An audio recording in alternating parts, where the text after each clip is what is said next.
bizdeki ikinci sözcüsümüz Turguncan. Turguncan Şanghay Jiaotong Üniversitesi'de haberleşiş kasbida magistrlik elib, Amerikaga kelib, University of Central Florida'da yana bir magistr olibdi. Asasen AI'ga ait deep learning model qatorliq narsalarda. Andikan hozir NEC yapılış şu. NEC'ga tava bir tajribaxonada ishlaydi ekan hozir. Shunga taraqqi qilayotgan texnologiyaning birisi. Qadamsiz rahmat. Assalamu alaikum. Ben 2010 yılı Şanghay Qatnaşlık Üniversitesi'nde geldikken, şu vaqtda hizmet izləyicilib software developer testingligindeki işlerine bakıp ahırı ta'limga shu başlagan xizmatlarim research engineer, tadqiqot injeneri bo'lib boshlab qolgan. Shunda hisobda shu vaqtda shu machine learning, computer vision sohasida tadqiqotni boshlagan xizmatlarimizdan. Shu bilib bilmay 16 yil bo'lib ketdi men bu sohada ishlayotganim. Tadqiqot qilib, tadqiqot injeneri bo'lib. Gerçi bu maqolalarni ko'p chiqarmaganim bilan ama şu bütün 2010'dan başlayıp 2026 yıl bo'lgan 16 yıllık tarixning hammasini baştan kechirdim-da. Endi men o'zim injenerlikni tadqiqot qilgan ekan, endi mening eski qilgan ishlarim boshqalarga sal o'xshamaydi. Bugun endi ikki bo'lak, birinchi bo'lak endi mening shu 10 yil 16 yillik bo'lib 2012 yili deep learning chiqqan ekanki bu tarixni o'zimning tushuncham bo'yicha bir qisqa bayon qilarsam, ondan ikkinchi bo'lakda hozirgi eng qiziqlik bo'layotgan shu Xitoyniki AI'dagi qanday bosh ko'tarib, hozir Amerikadan xabarlashyapti. Nəhayət bir açılan nöqtə kelib qaldı. Endi diqqət qilmasa, Xitoy endi balkim 4-5 yil ichida AI orqali dunyoniki qo'ysa aylantirilishi mumkin. Endi shu to'g'riliq endi ikki muhim nuqtani so'zlamoqchi. Shuni mazmun jiqrab, shuni kichiklarni so'zlab o'tib ketmay, bek cho'nqilab ketmay. 26 bet slayd bor ekan. Amalda işte sözler, yani suallar olsa, ilgilenecek sözlerimiz olmasa, qağında açı boğan için ayrım Fransız versak olur. Benim özümün tecrübem boyunca boğan vaxtda, bu bizler vaxtda 2013 yılı AlexNet deep learning başlandı, 2016'da ResNet çıktı, 2017'de Transformer Architecture geldi, 2020'de ChatGPT çıktı. Zemmeyle fakat bir xillam hikayeni bilimiz. Emsi algoritm boyunca tədqiq qılayotgandek bir taqvimimiz boyunca tədqiq qılayotgandek o'ylaymiz. Əməliyyatda bu jarayon bu shu algoritm bilan bu shu qattiq detallarniki o'zaro bir-birisiga mustaqil ta'sir ko'rsatib, ba'zi algoritm baldiroq chiqadi. Ya'ni keyin u algoritmni ba'zi hardwarelar bilan ishlatgan bo'lmay, yoki siz ishlatgan bo'lmay, undan u hardwarening nimasini taraqqiyotini ilgari surdi. Undan bu hardwarelar chiqqandan keyin u bir-birisini o'rtaq taraqqi qiladigan bir jarayonda bu. Buning ichida boshlangan vaqtda meylan deyilgan gap 2013 yili AlexNet deyilgan bir nima chiqqan, ImageNet competitionda birinchi bo'lgan. Uniki qanday birinchi bo'lgan desa, bu bir benchmark vaqtida bu aslida nima qilgan rasmlarni to'ntirgan, klassify qilgan 1000 o'xshamagan obyekt nimasi bor. Aslında adamlarınki doğruluk nispeti 95%, hatalık nispeti 5%'dir. Şu AlexNet çıkıştan burun, bizde o vaxtda 2013 yılın burun ben çıkıştığında SVM, Support Vector Machine deyimiz, AdaBoost, andın Neural Network'lar şu vaxtda battı. Ama şu vaxtda en yaxşı neticeler hatalık nispeti 26%'de.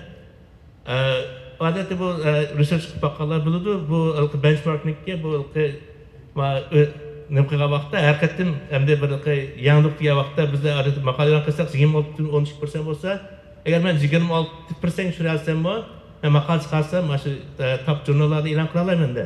Ammo shu AlexNet qanday qilgan desa, biroqlar 26%dan 15% tushirdi. Shundan bu bir yana bir davrning boshlanib qoldi. Buniki qanday bunday bo'lib qolgan vaqtda bu ma'nosi ahamiyatda. Mesela bu perceptron neural network yani 1958 yılı oturtib bo'lgan backpropagation deganlar 80 yillar 90 yillarda başladı neural networkni qilgan. Hattoki shu convolutional neural network CNN degan Emet'te 98'de yanındaki Leonard diye karşı şu Alex Net'e pek okşaydı. 98'den bana nesle. Ama başka bu idea algoritmler alıp açan var. Ama computer desek mesela o Nvidia'nınki CUDA Computing Unified Device Architecture degan sistemsi 2006 yılda çıkan. 2006 yılın burun hem de şu 2010'larda hem de biz GPU'nu fakat oya oynagan vaqtda pixellarni chiroyli chiqarib turganlar bunda computer grafikniki kapital deplam to'g'ri o hech qachon boshlagan vaqtda hozirgi bir asas computing device emasda asas computing device'ga CPU ishlatdik. GPU faqat computer grafikni nimasi ishlatgan. Ammo CUDA'ni 2006 yilda chiqargan ekan. Bu CUDA emniyetde bir nimani o'zgartirdi. Bu computer grafikniki rendering device'dan bıraktan mustaqil scientific computing device'ga o'zgartgani emniyetde CUDA. Bu CUDA 2006 yılda çıktı ama bu 6 yılgacha uni taqalqay nimaga ishlatish programmani kalsa ishlatganlar bor. Ama uni umumlashtirib ishlatish shu 2012 yili AlexNet shu deep learning CNN'da ishlatgan ekan. Bu asli bu faqat o'ynash ishlatilgan rendering device emas ekan. Buniki nim bo'lgan deb shuningdek bu GPU'niki haqiqiy darajada shu CPU'ni besish kerak. Mesela computing device bo'lsa 2012 yilda CNN orqali boshlandi. Bu Nvidia'nın en yaşlı işlemeyen vaqtda bular hardware'ni yaxshi yasaydi. CUDA bilan uni bir scientific computing device aylantira oladi. Endi bu CUDA'nın ustida bularning yana chiqqan nurg'un library'lar bor. cuBLAST deymiz, cuDNN deymiz. Endi CNN chiqqandan keyin bu mesela Caffe, TensorFlow, PyTorch bu scientific nimada ishlatiladigan frameworklarning hammasi emitimiz CUDA bilan cuBLAST, cuDNN mushlarning ustiga qurilganda research qilgan aniken oxirida product deploy qilgan narsaning hammasi emniyetda mushu bir nimaga bog'lanib ketgan. Nvidia'ga bog'lanib ketgan. Aynı vaqtda 2009 yili o'sha boshqa kompaniyalar masalan Qualcomm deymiz, AMD, Apple geldi OpenCL deydigan bir o'sha parallel computing qilgan bir frameworkni chiqargan, men o'rgangan, ishlatgan. Ama ular aşağı tutup kaldı da, ular üstüde burada cuBLAST, cuDNN deydigan library'larni chiqaramidi, frameworklarni chiqaramidi, o chiqqanda framework PyTorch'lar uni qo'llamidi. Shuningdek bu faqat bu AI sohasida 2012'dan keyin ta hozirgacha hammalar research qilgani bo'lsin, mayli deploy qilgani bo'lsin, asosan mutlaq ko'p qismi Nvidia GPU'ga bog'lanib qoldi. AMD'niki hozir yomon emas, nechun yog'i.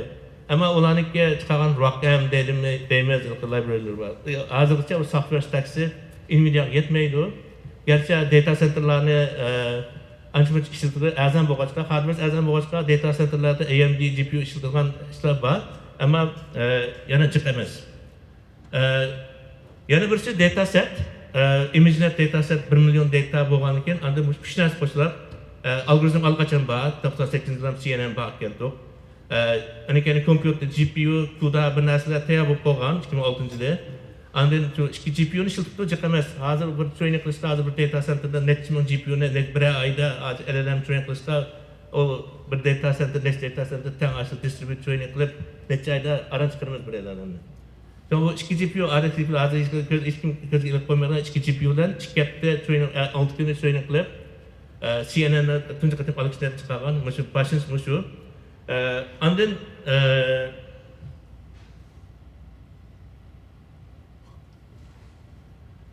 endi bunu bayaqqa tushunganimiz hamsi shu pre-CNN era deb qo'ydim, CNN'ning oldingi davrida uni qanday kelib chiqqanda bo'lib, biraqdan bir revolutionning boshlangani degan bo'lsak, endi CNN davrida algoritm jihatdan men desam degan muhim nuqta, muhim idea bu algoritm o'zi addilan bir tuzsiz qo'yda taraqqiyga ashish yo'q. Bu hardware bilan, qattiqliklar bilan algoritmlar bir-birini mesela push qilib, o'zlari bir-birining taraqqiyotini ilgari surgan deganda nuqtani bayon qilishda. Endi CNN orqali CNN'niki endi mayli bir klasi bor da, va bo'shitga fully connected layer deymiz, bu neural network. Aniken CNN'ning convolutional neural network. Endi o'ntepkisi 2017 chiqqan hozirgi LLM'niki eng asos nimasi bo'lgan, arxitektur bo'lgan transformer architecture deymiz. Bularning hammasiniki nimasini qilsak bir o'rtaqligi bor. Buniki mutlaq ko'p qism operationslari amaliyotda shu matrix multiplication. Amaliyotda shu fully connected layer deymiz 95% shu hisoblashning hammasi ya vector matrix multiplication ya matrix multiplication. CNN'niki 95% shu, transformerning 85%, bas transformer'niki 85% bo'lganda buni aladiki, buni shu parallel ta'sir qilishda bu nihoyatda muvaffaqiyatli transformer'niki har bir attention nimasi shu bir-birlariga parallel computing qilishda nihoyat moslashgan. Yani bu shuni o'ylab bu qanday bo'ldi deganda bu algoritm jihatdan eslatsak bu 95% matrix multiplication bo'lsa, unda hardware'ni qanday qilamiz? Hardware'niki o'zgargan nimasi Nvidia'niki chiqargan. Chunki bu eng muhim hisoblaydigan narsa matrix multiplication bo'lgan ekan, bu shu algoritmning o'zini, matrix multiplication'ni hardcore qilib, shu tensor core degan bir texnologiya chiqdi. 2016-yilda chiqqan texnika, 2017'da. Bu chiqqanlar bu bizniki men shu vaqt yana men Amerikada xizmat qilgan vaqtimda buni ishlatdik. Burun shu 1 minut 2 minut qilgan bir narsani detect qilgan, real time detect qilgan ishlarni back asta qilmaydik. Biroqdan bu 15 yil tizildi. Bu hisobda algoritm bir hardware'niki nimasini taraqqiyot qilgan bir misol bo'ldi bu. Ondan bu algoritmning o'zi chunki bizniki men endi ishlagan vaqtda bir drone kompaniyada ishlagan. Drone'niki ishini ko'tarib, mustaqil object detect qilib, bir narsani tutib nim qilgan. Uningda endi real time deymiz, naq maydon tepib, tutilganga unda hisoblash nihoyat kichik bo'lmaydi, ammo bizning o drone'ning ustiga yo'g'on kompyuterni esib chiqarib qo'yib bo'lmaydi. Uni faqat hisoblaydigan bizning kompyuter device nihoyat kichik. Uni qanday qilamiz degan vaqtda unda avvalo nihoyat ko'p qo'yib. Uning uchun bu algoritm jihatdan nihoyat yangiliklar borib keldi, innovationlar. Mesela burun training qilgan vaqtlarda hammalar floating point kompyuterniki enerji 64 bit bu. Men odatda training qilgan vaqtda 32 bit data training qilib to'g'ri enerji yuqori bo'ldi deb. Qilayotgan kim bu CNN kirgandan keyin bu qanday texnikalar chiqdi desa quantization deb o modelniki weights'ni 32 bit qilmasaqmi 2 bytes 16 bit desaqmi o o'xshashlikda nimasi asraqdan farq qildi. Masalan 100% nima desak 32 bitniki to'g'ri dersini 16 bitniki 98% bo'lsa, ammo u ikki qilsa ashchasak bo'ldi emasmi? Ana 8 bitlik quantization texnik chiqdi. Buni hammasi Nvidia qildi-da, hozir vaqtda. Nvidia'niki birisi tensor core, yana birisi chiqargan nimasi eng ta'sir ko'rsatgan nimasi. TensorRT degan bir framework chiqdi. U hisobda shu algoritm jihatdan hardware'niki shu Nvidia'ning nimasi ishlaydi. U quantization qilgandan keyin masalan shu 1 gigabitlik yo'g'on model bo'lgan bo'lsa, uni har bir 4 byte 32 bit saqlagan bo'lsak, 1 gig ketgan bo'lsa, 1 byte tushirsak, uni nimasi cho'nqi model cho'nqi 250 megabaytlar uchun. Kichik kartritlarni ishlatgan bo'ldi, surat tez. Bu CNN davridagi eng cho'ng bottleneck, ashvaqi eng cho'ng to'siqlar, hammadan kuchigan narsa shu qanday qilib hisoblash, kompyutlash ashvaqi eng muhim team bo'ldi. Ondan 2017'dan keyin bo'laqmi shu LLM chiqqandan keyin bu bottleneck o'zgardi. CNN vaqtga bizniki asosiy main team fast computing bo'lgan bo'lsa, LLM kirgandan keyin bu yana bir narsa chiqdi-da. Buniki ikki phase bo'ldi, albatta profile phase deb kirgizgan kontekstlarni hammasini hisoblab tokenize qilib qilgan bir bosqich ketsa, undan keyin LLM generate qilgan vaqtda qarsanglar ular bir raqam tekst chiqarib bermaydi, u birdan chiqardi. Har bir token chiqqan vaqtda generate qilgan vaqtda u shu buniki architecturesida K vector deymiz, value vector deymiz, bu shu nimani har bir token uchun shuni saqlash kerak. Uni saqlamasa har bir token generate qilgan vaqtda burunlarning hammasini qayta hisoblash bo'lmaydi. Bu qayta hisoblash uchun uni saqlash kerak. Saqlash uchun nima kerak? Memory kerak. Shuning bilan Endi o konfig memory ketadigan vaqtda bu nihoyatda mesela bir token 320 kilobayt ketgan bo'lsa 128 ming token. Emniyetde bize nima ishlatgan vaqtda hozir 128 mingga kichik. ChatGPT'larning mesela normalda Gemini'niki boshqa nimaniki 1 million token bo'ldi. Agentik nimalar ishlatmasdak bu birdan qo'shib turadi. Mesela agentik veyda ishlatsak bu tokenlar 1 million token degan modelda multi-turn agentik tasklar qilsak 1 million token bilan background o'rnatib Ama bu bir odamga 305 gigabit ketgan bo'lsa, 305 gig kelsa bir taskga, o necha ming odam, necha million odam tang ishlatsa, u qancha memory ketadi. Shuning bilan bu CNN vaqtda bu hardware GPU'niki taraqqiyotini qilib Nvidia'ning shu vaqtda qattiq o'sgan. Endi bu LLM chiqqandan keyin endi bottleneck memory bo'ldi. Memory bo'lgan keyin buning natijasi nima bo'ldi? Chunki bu memory bo'lgan vaqtda buning high bandwidth memory pek lozim bo'ldi-da, HBM. Shuning bilan bu HBM ni ishlab chiqargan kompaniyaning faqat 3 lar bor. SK Hynix, andin nima? Micron, andin Samsung. Andin bu kompaniyalarniki yaqinda nesillikka stock price qarsanlar bir raqam o'chib ketgan gapda. Andin bu HBMdan boshqa SSD.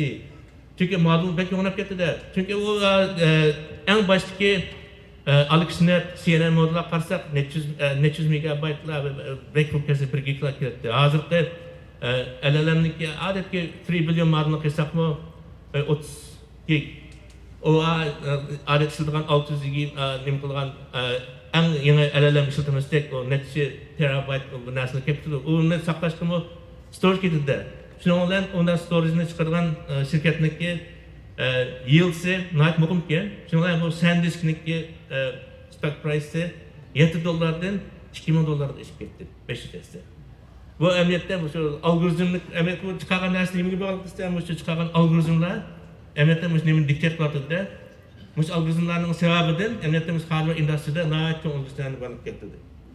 Endi yana qilgan bu algoritmlarni qilgan bir necha algoritmlar emniyetda bu flash attention deymiz, group query attention, page attention, quantization, mixture of expert, multiple latent attention degan mushu nimaga eng yaxshi chiqqan texnikalar hammasi qilgan o'rtaq bir ish nima? Bu da shu KB optimize, KB cache ni optimize qilib memory problemni hal qilmoqchida.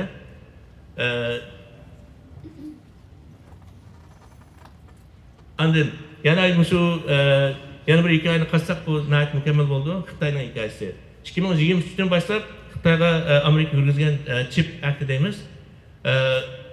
Bu emniyetda mag'lub bo'ldi desak bo'ldi.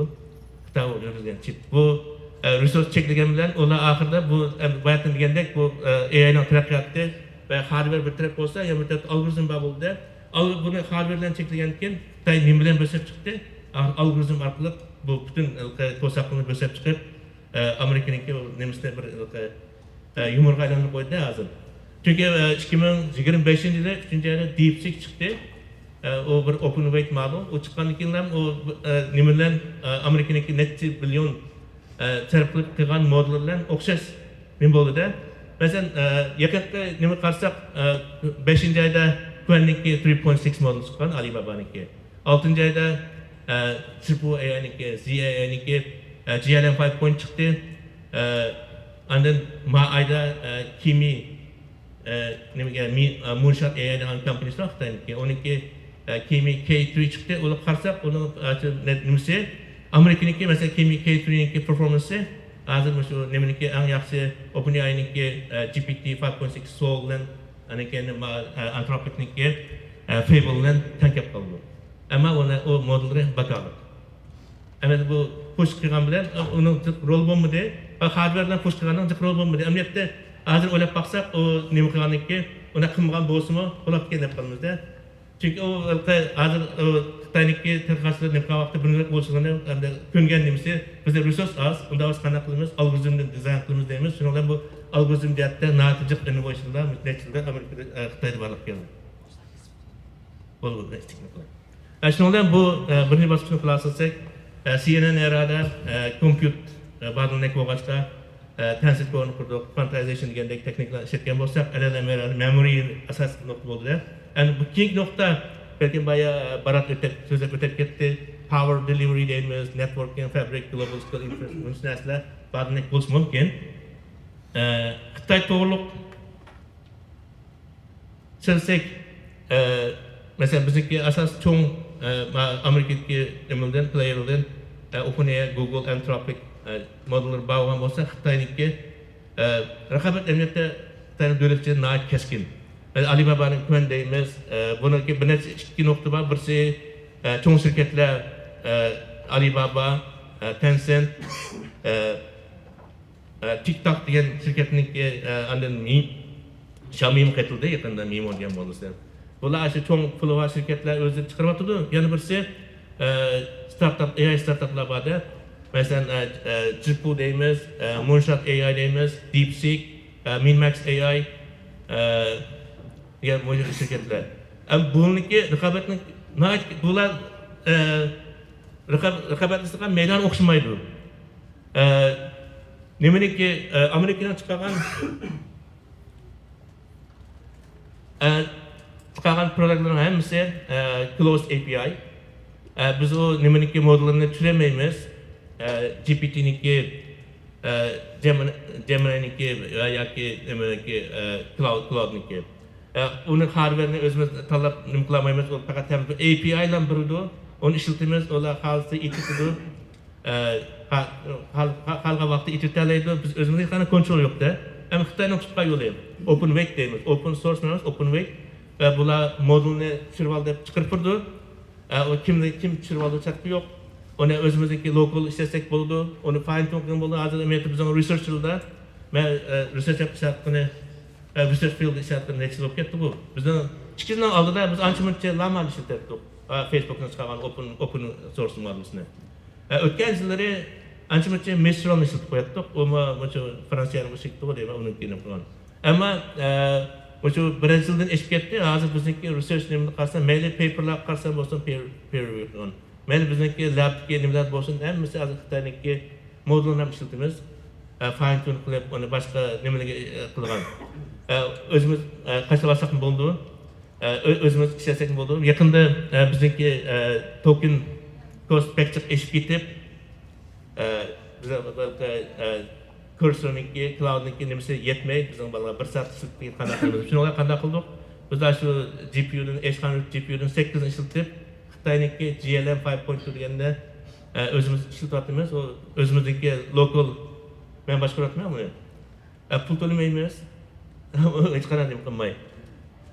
Karsak o vallahi hem pek işletip var, yaxşı kendi. Ama desetmiyorum ançı işemegen, karsam o benchmark result'lara karıp ançı yalgan mı gidiyor? Lekin ameliyatda yaxşı çıkmatıdı, hem yaxşı çıkmatıdı. Ama bu netice qanday bo'lgan vaqtda bu yana birisi bu Xitoyniki bek chiqaryapti har oyda. Bu Turg'unjon 3 minut qoldi, 25 minutga. Bo'ldi.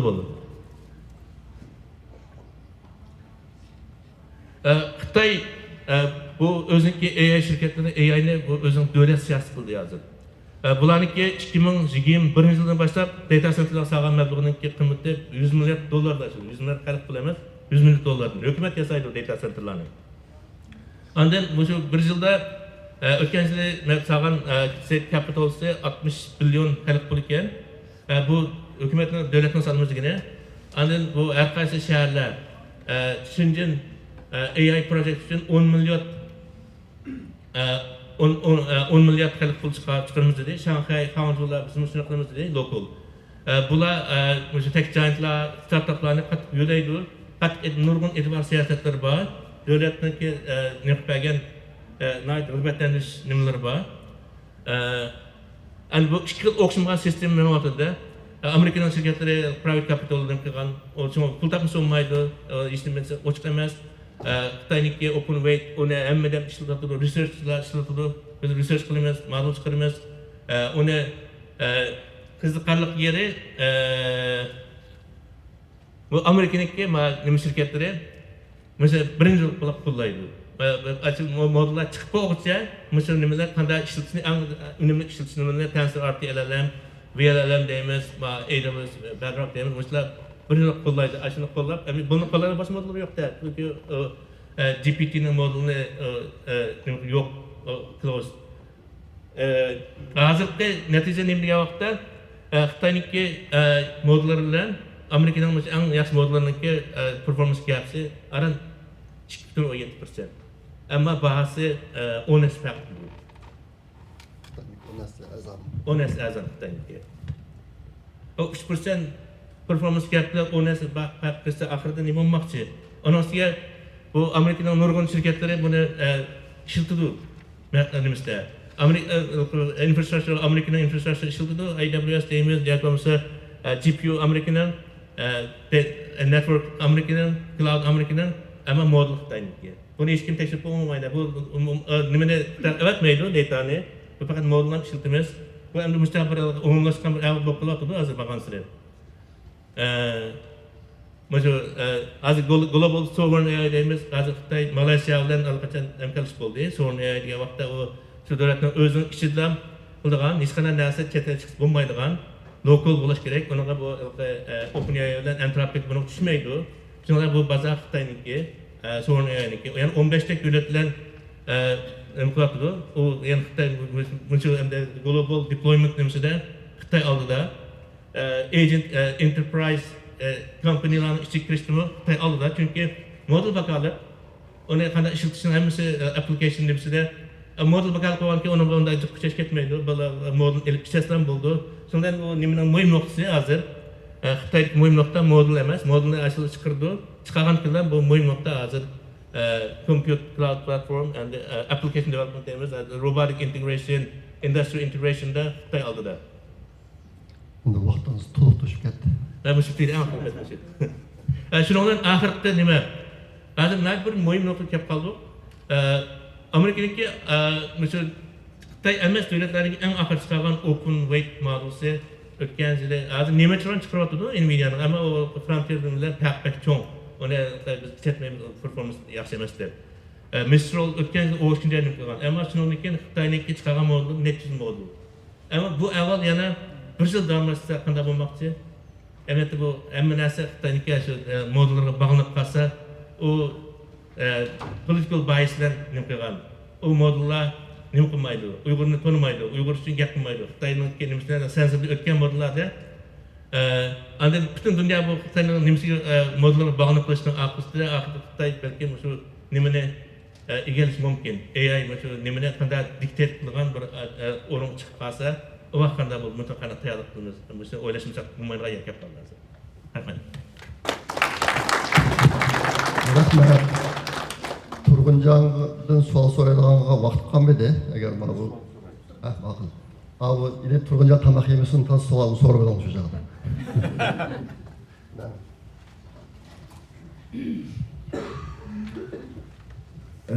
Nayt yaxshi bir leksiya berdiniz.